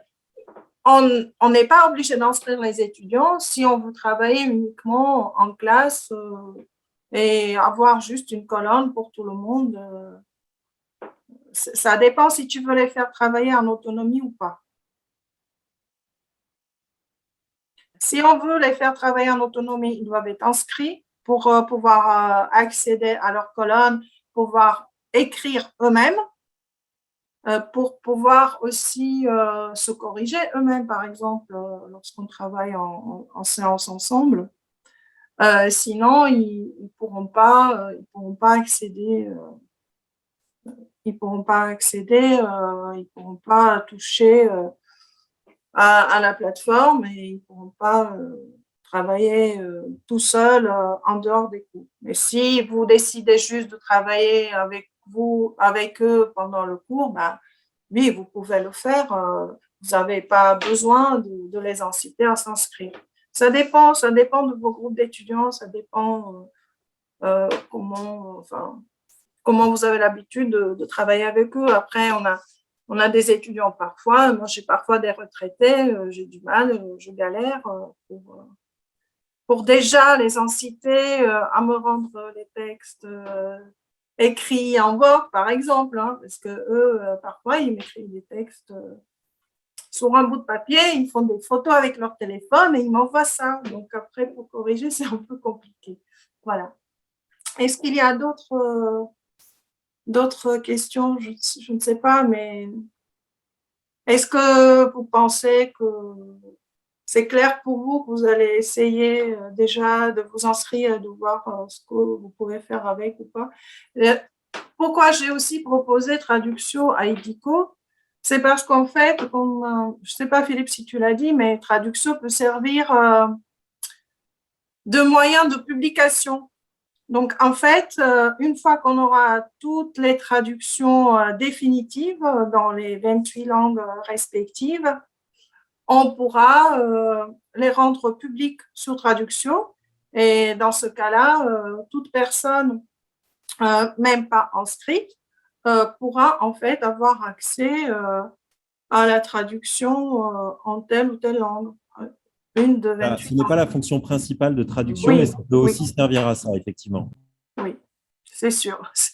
C'est sûr, mais pour un projet comme ça, en fait, universitaire, qui mélange les aspects didactiques, littéraires, etc., ça peut être intéressant aussi pour nous de montrer un produit fini et donc utiliser Traductio comme moyen de publication. Philippe, est-ce qu'il y a une possibilité, par exemple, j'ai pensé à une chose, une fois qu'on aura terminé nos traductions, on pourra, par exemple, s'enregistrer et avoir, en fait, le texte enregistré dans chacune des langues. Est-ce qu'il y a la possibilité d'insérer un lien qui renvoie, par exemple, sur YouTube où on pourra publier nos enregistrements sonores ou pas? Non, c'est pas prévu, je pense. Un lien depuis le site de Traductio vers un enregistrement vidéo? Non, tu vois, j'ai pensé que si on décide de rendre public toutes les traductions sur Traductio, ce qui pourrait être aussi une des finalités après, c'est de permettre aux gens qui veulent voir la traduction en birman, par exemple, d'aller l'écouter en birman. Donc, juste avoir un lien, tu vois, est-ce que ça marche? Ça, j'ai pas encore essayé. Est-ce que ça marche si je mets dans un paragraphe à la fin, par exemple, ici, un lien qui va sur un site, ça marche, c'est actif ou Écoute, pas? on n'y a pas réfléchi, c'est pas impossible. Il faudra peut-être faire un petit peu de travail informatique dessus, mais pour l'instant, c'est pas prévu, mais ça me paraît pas impossible, quoi. D'accord, d'accord. Donc, c'est pas la finalité première, hein, c'est pas, mais bon, en parlant avec des collègues, lorsqu'on a eu une réunion de l'axe 3 de notre labo, de Plidam, en fait, oui, il y avait une collègue à Strasbourg qui a parlé aussi du fait qu'ils avaient fait des affiches avec QR code et tout ça, mais ça me paraît un peu compliqué déjà pour notre projet, mais après, j'ai pensé, pourquoi pas, on pourrait penser à s'enregistrer en dehors du fait qu'IDICO veut présenter les textes lus par les étudiants pour un peu pérenniser tout ce travail-là. On pourrait juste s'enregistrer et mettre sur notre chaîne Plidam de YouTube les enregistrements audio, tout simplement. Donc ça pourrait être intéressant pour les gens de pouvoir lire sous traduction et puis pourquoi pas avec le lien qu'on va laisser. Bon, si on ne peut pas accéder directement le lien, on peut toujours l'écrire à la fin du paragraphe et les gens pourront faire copier-coller et aller écouter. Hein, c'est pas, voilà. Ça pourrait être une des possibilités. Bon, alors je profite de la présence de Philippe quand même bon, il nous reste 2-3 minutes. Est-ce que vous avez des questions? N'hésitez pas à les poser, hein, c'est le moment. Je vais arrêter peut-être le partage de mon écran. Voilà, comme ça je peux vous voir plus. Voilà, tous. Et Nico, peut-être, je ne sais pas. Merci Diana, j'aurais juste 2-3 remarques. Donc, bien sûr, préparer des fichiers audio, ça fait partie du projet, mais il faut voir, donc côté technique, je ne sais pas du tout encore comment on pourrait procéder. On a parlé aussi avec Ivan qui nous a proposé d'utiliser les archives ouvertes de l'INALCO. Juste pour vous expliquer, donc il y a pour la lecture, il y a deux projets, enfin 2 parties pour le projet. Pour le 30 septembre, on aimerait mobiliser les étudiants pour les mettre en valeur. Donc, en fait, la lecture publique, la manifestation publique, ce serait vraiment avec nos étudiants qui ne sont pas forcément, ou très souvent, ce ne sont pas des natifs. Donc, ils vont lire, les francophones, ou en tout cas nos étudiants, vont lire des textes traduit vers une vingtaine de langues ensemble, si tout va bien. C'est très, très difficile à monter, mais j'y tiens, donc j'espère qu'on arrivera à le faire. Après, bien sûr, dans un deuxième temps, on aimerait bien pérenniser, comme le dit Diana, ces textes aussi, donc avoir aussi un enregistrement oral, mais ça avec des natifs. Bah oui. Donc, cette deuxième partie est très différente parce qu'au contraire, là, on n'a pas besoin de locuteurs natifs pour que ce soit vraiment des textes authentiques, bien lus. Et vous savez que même des natifs, ce n'est pas évident de bien lire un texte. Donc, ça demanderait pas mal de préparation. J'espère que vous serez partant parce que c'est un projet, vous avez sûrement vu, qui se compose de plusieurs volets et on a besoin de beaucoup de patience pour tout préparer. L'autre problème, c'est le côté juridique, donc les autorisations. On a 14 ici, si je vois bien, donc on a au moins 30 personnes concernées déjà pour les traductions. Dans l'idéal, j'aimerais bien que les collègues nous permettent de publier donc sur Traduxio la version finale. Évidemment, on n'a pas besoin des brouillons, c'est chacun pour le travail, disons, individuel et collectif avec des étudiants, mais on n'a pas besoin de voir tous les brouillons en coréen quand on ne connaît pas cette langue. Donc, par contre, effectivement, ce sera très, très intéressant d'avoir une vingtaine de textes, enfin, une vingtaine de versions différentes à partir du même texte. Donc, quant au choix du texte, parce que tu en as parlé un tout petit peu, c'est à la fois très difficile et facile. Très difficile parce qu'il y a beaucoup de contraintes et très facile parce que finalement, il y avait très peu de textes qui correspondaient à toutes ces contraintes. Il fallait, donc j'avais besoin d'un texte classique, d'une belle histoire, d'un conte qui parle à tout le monde, qui met personne mal à l'aise, c'est pas toujours évident. Et d'autre part, bien sûr, aussi d'un texte classique pour des raisons juridiques, pour éviter les problèmes de droit d'auteur. Et après, pour des raisons pédagogiques, d'un texte court. Parce que j'ai pensé tout d'abord à une autre histoire qui s'intitule La Belle et la Bête et que tout le monde connaît aussi, mais c'est trop long, trop difficile, et donc j'y ai renoncé, pas toute seule d'ailleurs, en acceptant les arguments d'autres collègues. Et donc finalement, en parlant aussi avec une collègue, une amie qui est prof de français dans un lycée, c'est elle qui m'a conseillé les faits en disant que c'est le conte le plus court de Perrault. Et l'avantage de Perrault, c'est qu'il est très, très connu. Alors, l'inconvénient, c'est que comme il est très, très connu, dans les pays européens, en tout cas, il est en général traduit. Et pour certaines langues, il y a déjà une version. Dans ma langue maternelle, il y en a 3. Donc, ça complique beaucoup l'histoire, en fait. J'oserais dire que le travail est un peu plus facile pour les langues qui n'ont pas encore de version. Enfin, en tout cas, le travail est différent, disons. Oui, mais en Slovaque, par exemple, tu vois, il y a une traduction qui existe, qui date de 82, je crois, si je ne me trompe pas, et qui est plus du tout accessible. Mais après, je ne pense pas que ce soit un problème, parce que Shakespeare, on l'a retraduit à différentes époques, et même encore aujourd'hui, on le retraduit. Donc après, évidemment, tout à fait. Donc, c'est juste pour vous dire que chaque cas de figure est un peu différent. On aura des langues dans lesquelles il y a déjà une ou plusieurs versions. On a des langues dans lesquelles Perrault n'est pas connu. En tout cas, ce texte de Perrault n'existe pas. Et après, on a des collègues qui peuvent travailler avec tout un petit groupe d'étudiants. D'autres ont très, très peu d'étudiants capables de participer à ce travail. On a des collègues qui vont travailler avec des groupes mixtes, donc avec des étudiants de langue maternelle française et de langue maternelle slovène, croate, coréenne. D'autres vont travailler uniquement, je ne sais pas, il y a la collègue italienne que je salue, que je ne vois pas sur l'écran maintenant. Donc, j'imagine… Nadia, s'il vous plaît. Donc, j'imagine qu'en Italie, c'est des Italiens, donc des élèves de langue maternelle italienne qui vont traduire en italien. Ce sont des élèves de lycée et ils vont traduire en italien, c'est-à-dire dans leur propre langue maternelle. Voilà, c'est ça, c'est ce que je dis. Donc, je crois, bon, parfois peut-être on aura aussi des groupes où il n'y a que des francophones donc pour qui ce sera un thème, donc une traduction de leur langue maternelle vers une langue étrangère, mais on a tous les cas de figure et j'ai accepté tous les cas de figure parce que si on pose trop de contraintes, on n'a rien du tout. Et je crois que cette richesse, ça ne peut qu'augmenter en fait l'intérêt du projet. Après, si on organise un colloque qui est prévu bien sûr pour plus tard, donc en 2023, vous aurez l'occasion d'expliquer tout ça, donc toutes les difficultés que ça a posé, toutes les particularités que ça a posé dans telle ou telle langue, en travaillant avec tel ou tel groupe d'étudiants.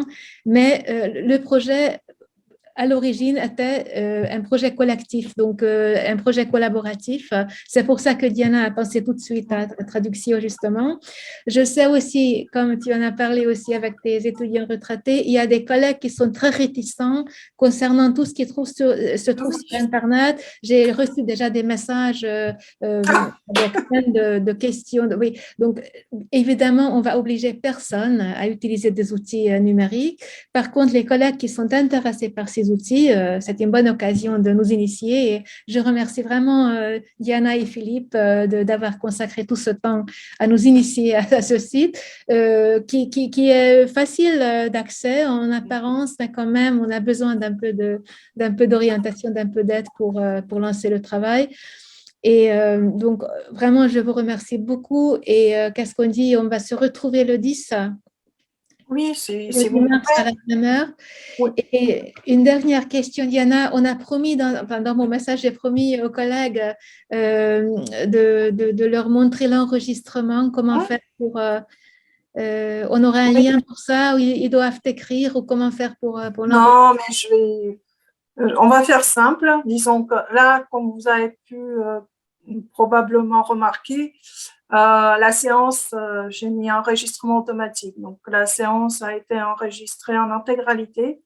J'espère que j'ai choisi des bons paramètres et donc on n'aura pas des étiquettes sur l'enregistrement avec l'écran partagé. Donc, on n'aura pas d'écran caché, comme normalement c'est la version par défaut au niveau des paramètres sur Zoom. Donc là, j'ai fait un petit essai, ça a marché comme je voulais. Donc, j'espère que ça va être le cas. Du coup, je vais télécharger moi l'enregistrement. Je vais le mettre sur Plidam, sur YouTube. Vous ne le créez pas haut et fort, s'il vous plaît. Donc, je vais le mettre sur YouTube et comme ça, il y aura juste un lien et toutes les personnes n'auront pas besoin de télécharger toute la vidéo qui va être un peu lourde puisque ça fait déjà 1h30.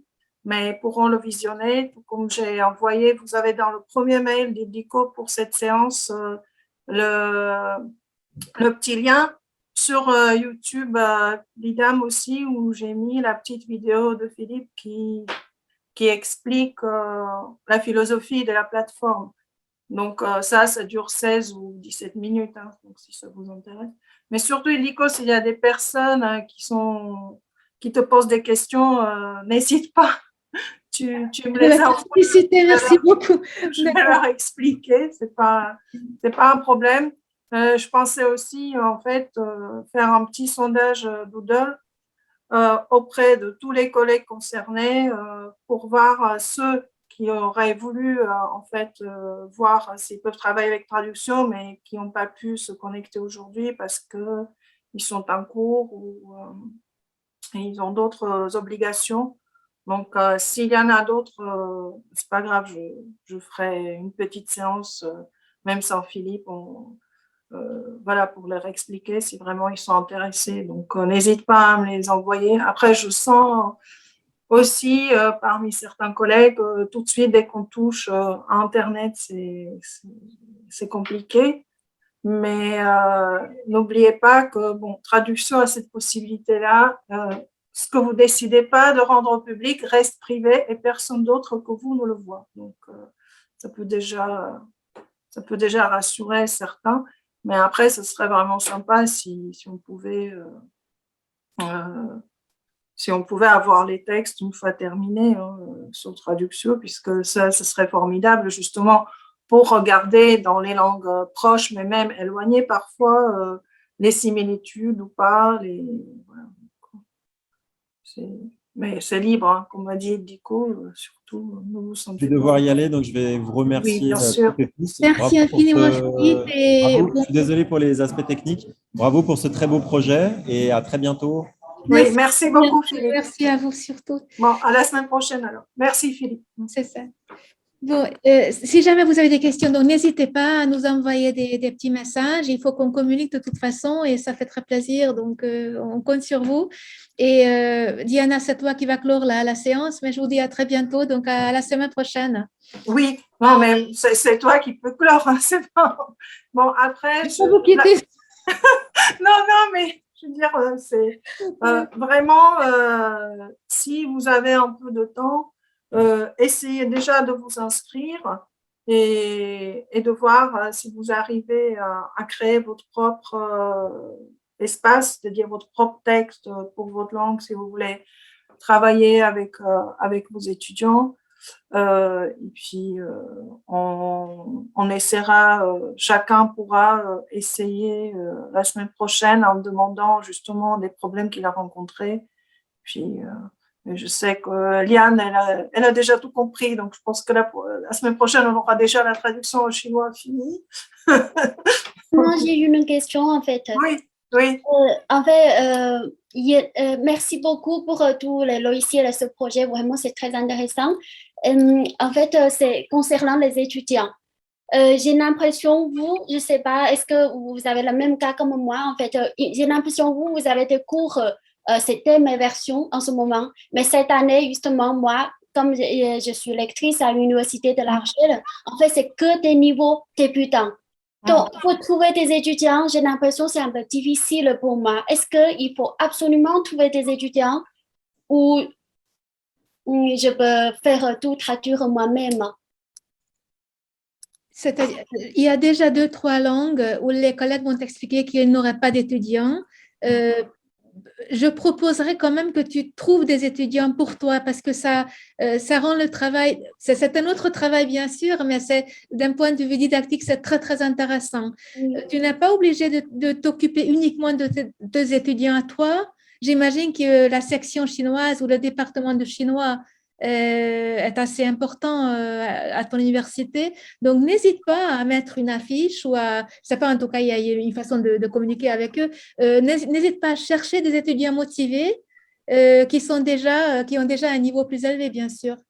Ah, d'accord. Ok. Je crois que aussi, bon, normalement, il suffit de poser la question à d'autres collègues dans la section pour qu'ils te proposent des étudiants susceptibles d'être intéressés ou capables de participer à ce travail. Pour te rassurer, il y a plein de collègues, moi-même par exemple, qui ne font pas de cours de traduction, alors que je pratique la traduction dans ma vie professionnelle et privée.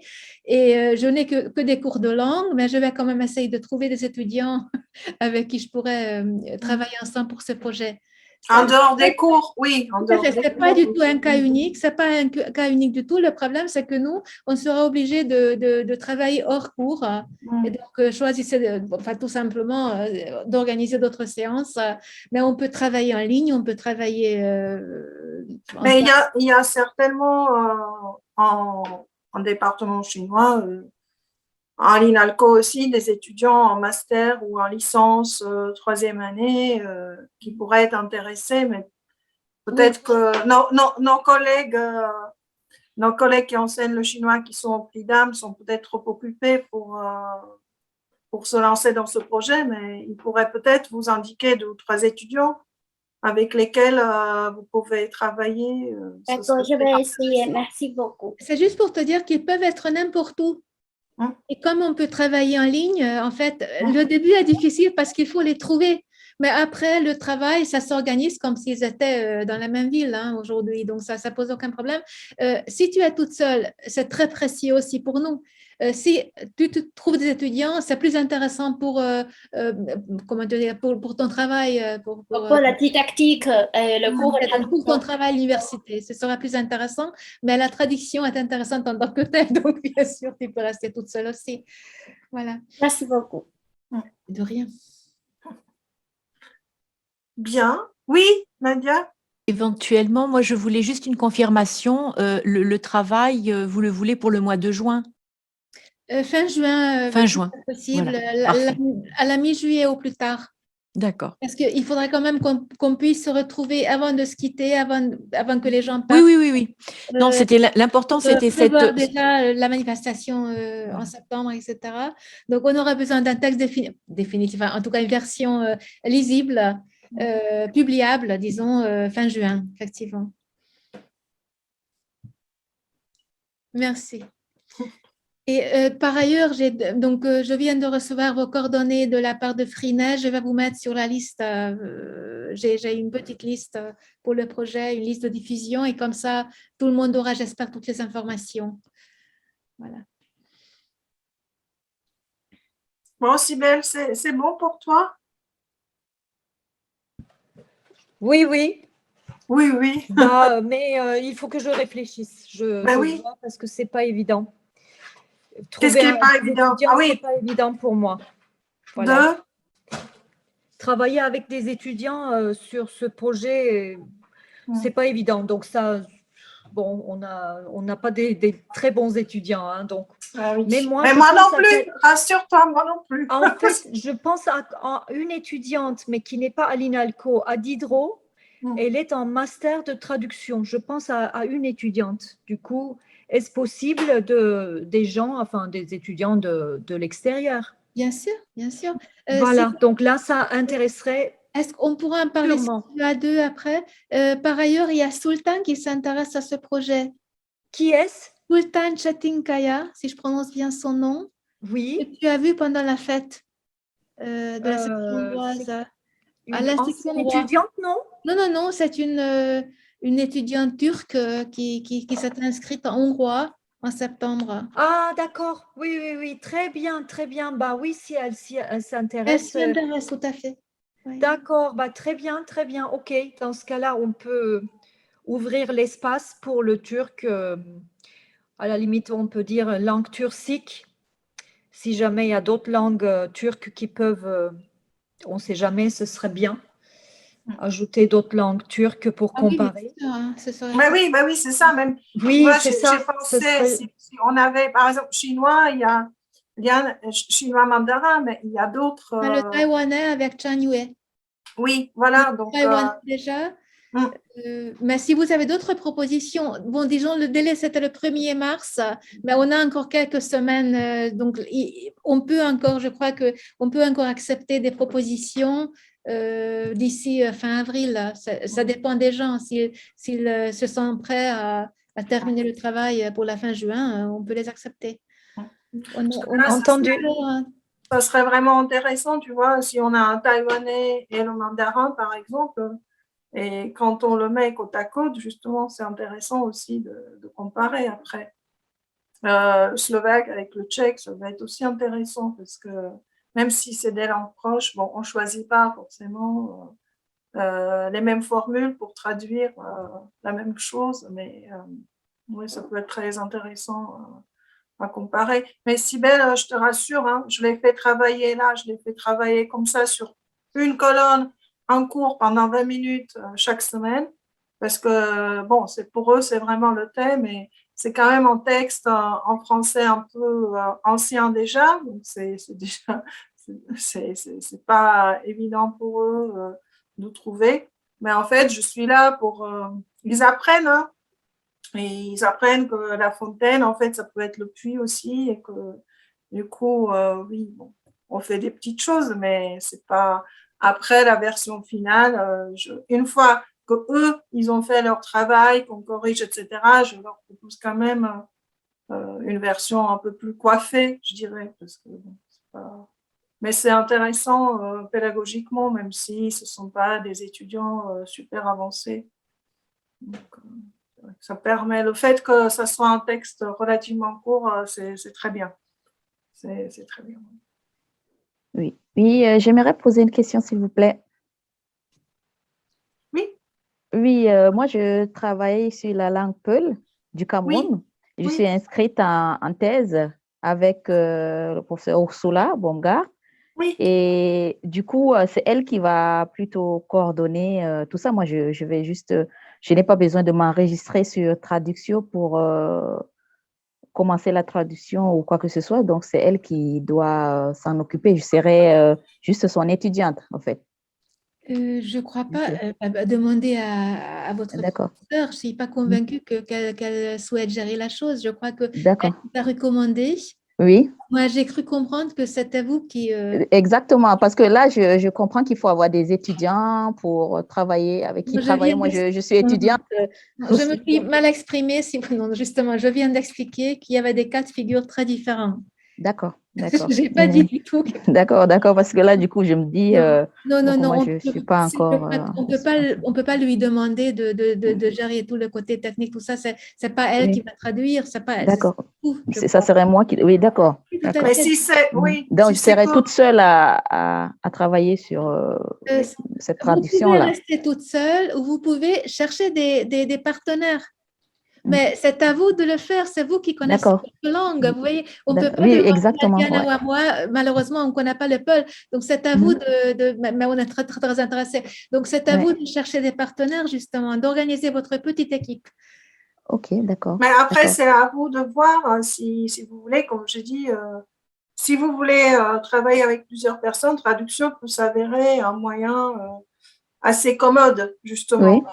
Parce que vous pouvez communiquer, vous avez votre texte, vous créez l'effet un peu et vous allez partager qu'avec les 2-3 personnes avec lesquelles vous allez travailler. Et puis après, vous nous dites, ben voilà, on a fait une version qui est bonne, on la partage avec vous et on vous autorise à le rendre public.